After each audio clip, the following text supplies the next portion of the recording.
Welcome back to Gear Up Windows YouTube channel. In this video, we will guide you on how to allow or block location permissions in Firefox on Windows 11 or 10 PC. For this, first open Firefox browser on your Windows PC and then click on this one menu icon, and in the drop down menu select settings.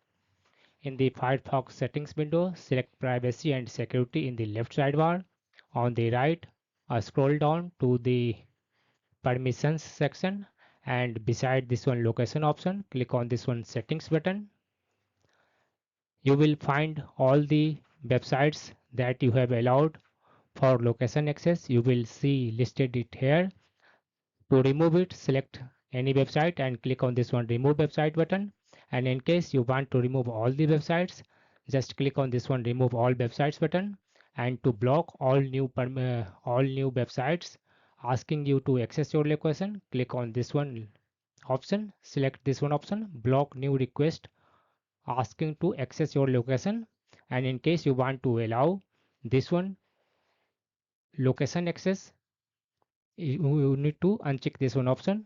After making changes, click on this one save changes button. To apply the changes, close the Firefox browser once and reopen it.